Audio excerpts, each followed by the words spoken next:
Hello everyone. Hello everyone. Today we'll be looking at factorizing a quadratic trinomial. So, what is a quadratic trinomial? A quadratic trinomial is an expression that has this format: ax squared plus bx plus c. So this is the quadratic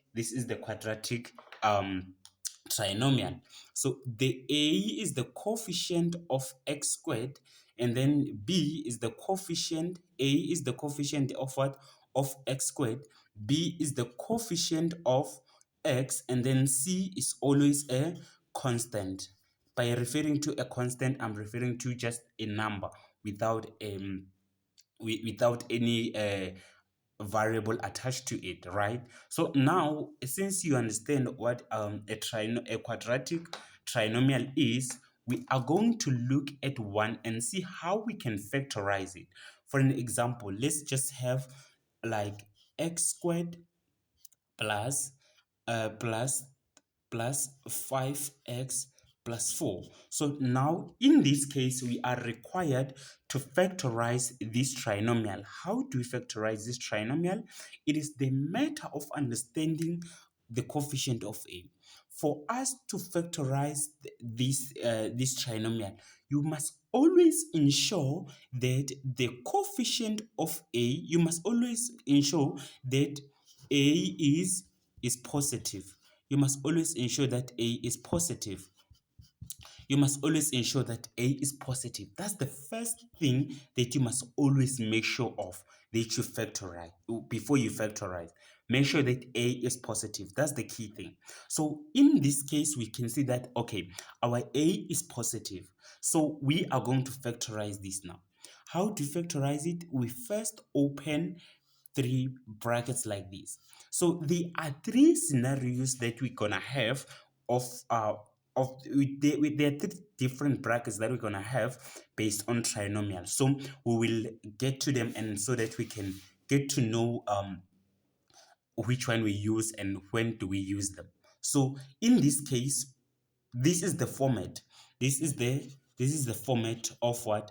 This is the format of our this is the format of the factorization, that in it should be in this matter when factorizing a trinomial. Okay, so now let's get to the conditions that we are going to have when factorizing trinomials. When factorizing trinomials, you can have scenarios whereby we are always looking at at this sign, the sign of the constant. So the first thing that you must consider is what? You must consider the sign of the constant. You must consider the sign of the constant. The sign of the constant is going to give us the notation in which we are going to this. It is going to give us the signs in the brackets. So now the sign, let's just say for positive, if the sign of the constant is positive, if the sign of the constant is positive, in this case, if the sign of the constant is positive, it means that we are going to have same signs in the brackets. The signs can either be positive and positive, or it can be negative and negative. So this is how it goes. Looking at which signs are we going to use, preferably, we are going to be informed by this sign. If Remember, I said the first thing you do is what? You consider the sign of the constant. If the sign of the constant is positive, then you're going to have plus and plus, or you're going to have plus and plus, or minus and minus in between. So now, which one do we choose? Do we always choose positive or positive, positive and positive, or negative and negative? It's not always the case. You are going to be told by this sign which one you choose. So in this case, it means that we are going to choose which one? This one, because the sign of the sign of B is what? Is positive. So the second thing that you should do what? You should consider the sign you should consider the sign of what? Of B. You should consider the sign of B. The sign of B is the one that is going to tell you which sign are you going to use here. In this case, we have, it's going to be like this. So we have this one. It says positive. So it means the signs are going to be the same. The sign of the constant is positive. And the sign are going to be positive because B says that the signs must be what? Must be positive. Right? Now, so that's where the magic comes. And then let me differentiate for in case we have for in case we have a negative sign. For in case we have a negative sign.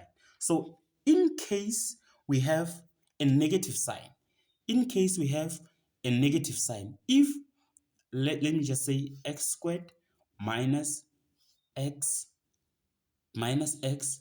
plus minus x minus 12. Right.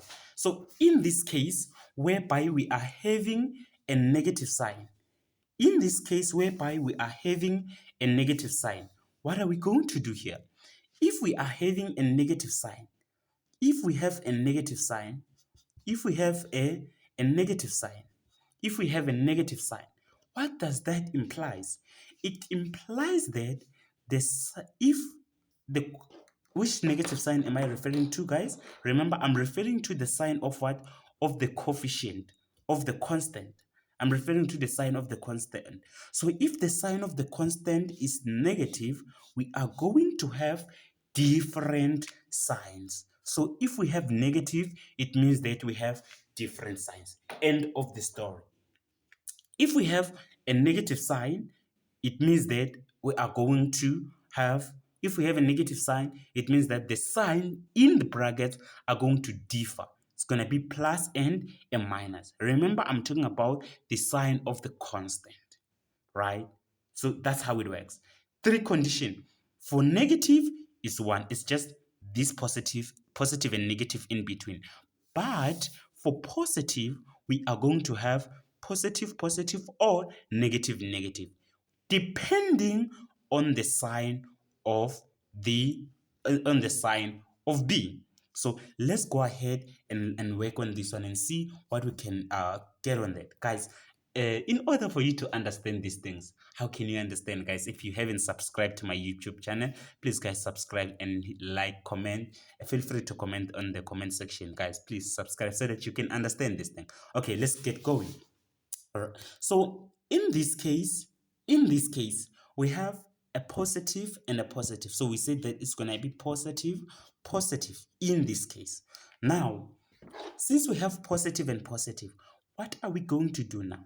We are still going to consider the constant now, the value of the constant.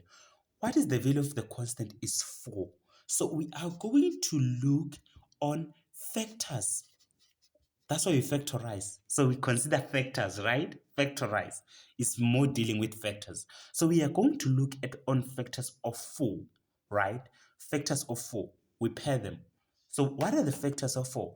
I know the factors of 4. You know the factors of 4. What are the factors of 4? It's going to be, let me just show you a hint on how you, because sometimes it can be a bigger number here. So let's work on it. How you pair them. You're going to say, okay, I'm having 4. You start by dividing by 1. It gives you 4. So it means that it's going to be 1 and 4. We pair them like this, right? And then we're going to say 4. We divide this thing by 2. We get 2. So it means that it's 2 and 2, right? We pair them. And then we're going to go ahead and do 3. 4 divided by 3. You see now it gives us a fraction. It means that 3 is not a factor of 4. Guys, immediately you reached halfway, half of that value, please terminate there. There is no other factor you're going to find afterwards, unless for the last value. So now we paired them like this. So we are going to ask ourselves, which value, okay, before we can go there, let's fix the value of x now. If the constant, if a is 1, if a is 1, then you are going to put x and x here immediately so that we can deal with this one. If the constant is 1, specifically 1, you're going to put x and x. So we go for this one now. And then we say, okay, which factors here? Basically, if you pair them like this, guys, you don't have to stress yourself. If you multiply this one and this one, you're going to get 4, right? And then if you multiply this one and this one, you're still going to get 4. If you did them the way I showed you, it's going to be easier for you to work on this thing out. Now, what is going to be according with these factors? Which factors are we going to add? Which factors are we going to add? Which factors are we going to add and give us 5? So if we add this one and say 1 plus 4 is going to be equals to 5, and then we say 2 plus 2 is equals to 4. It means that we are going to use which factors? 1 and 4, because when we add them, we get the value of b. So it means that it's going to be what? It's going to be 1 and 4, irrespective of where you place them. Now you have factorized. Guys, factorizing these trinomials is a little bit having too much loss, but you have to be able to adjust on them. So now, coming to this one, we are going to say the coefficient of x is 1. We just go ahead and put x and x. No big deal. Now we are going to look on factors of 12. We always consider the factors of the constant. What are the factors of 12? We pair them, guys. So how do we pair them? We start by 1. We are going to stop at 6, right? Because 6 is the halfway. So we're going to say 12 divided by 1. We get 12. So it's 1 and 12. We go 2. We get 2 and 6. We go 3. We get 3 and 4. We get 4. We get 4. It still give us 3 and 4. We are still good. We get 5. It's not a factor. 6. Give us 6 and 2. So we are halfway. So these are the pair that we had for the factors. Right. If you multiply this one, they are going to eventually give you the very same thing. It's fine. You don't have to stress about that now. So we are going to say, since here is negative, we are going to say, okay, since here is negative, which factors among these can we subtract and get negative and get 1, right? Which factors of C can we subtract and get B? Nice. So we're going to go ahead. 12 minus 1 is equals to 1. 6 minus 2 equals to 4. 4 minus 3 equals to 1. So that means, which factors are we going to use? We are going to use these factors, because when we separate them out, we get the value of 1. Right. So now let's go ahead and work that out. So we have 3, we have 4, and 3. Which one are we going to place on the positive? Which one is going to be positive? Which one is going to be negative? Because here is minus, it means that the bigger number will be minus. It means that 4 will be here and then 3 will be here. Depending on this one, this sign tells us, since this one is a bigger number, it's going to be here. So guys, I hope you understand that part. So in order for us to understand more on this, let's try some examples, practical examples, so that we can be more perfect. So let's try to work on the first one. The first one says so there you go. It says 8x squared plus 8 x squared plus 8x plus 15. We must factorize this one. So how do we factorize this one? We initiate by opening our brackets. We check the sign. The sign is positive, so it means that both signs are gonna be the same. Positive, the same. So both signs are gonna be the same now. So which signs are we going to have? We're going to have the positive signs. So we write that positive, positive, right?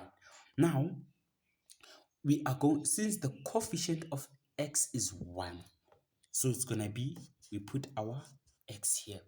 We are left with the last remaining part. So what is the last remaining part? The last remaining part is finding our factors. So let's find the factors of 15. 15 divided by 1, we get 15. So it's 15, it's 15 and 1. Number 2, we get 2 is not a factor. 3, it's gonna be 50, it's gonna be 3, it's gonna be 5 and 3. And then 4, 5, 5 is not a factor. 4 is not a factor. 5 is a factor of this one. You're gonna find them. So you will end up having these two. So right. So we are going to check within these two, checking if ever which one can you add and give you 8. When we say 15 plus 1, we get 16. And then when we say 5 plus 3, it's going to be 8. So we got our answer. Which factors are we going to use? 5 and 3. Because when you add them, you get 8. Now it's going to be 5 and 3. You are done factorizing. Hope you understood.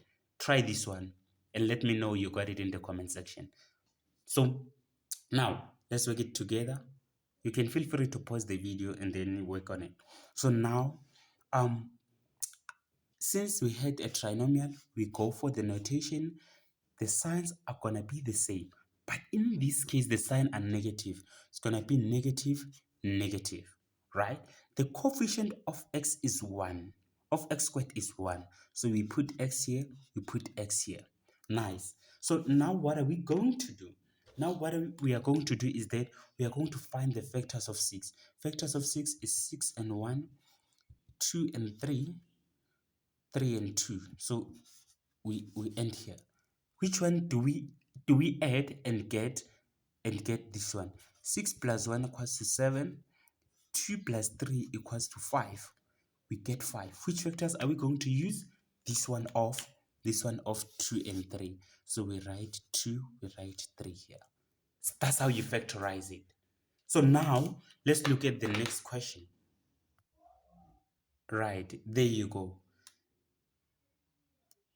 Now, in this case, we have negative x squared minus 9x minus 14. It's a bit more confusing, this one, but you're gonna get right. Remember what I've said from the first place. I said that the value of a must be what? Must be positive. And in this case, the value of a is negative. How do you get rid of the negative? You are going to get rid of the negative by taking negative as a negative 1 as a common factor.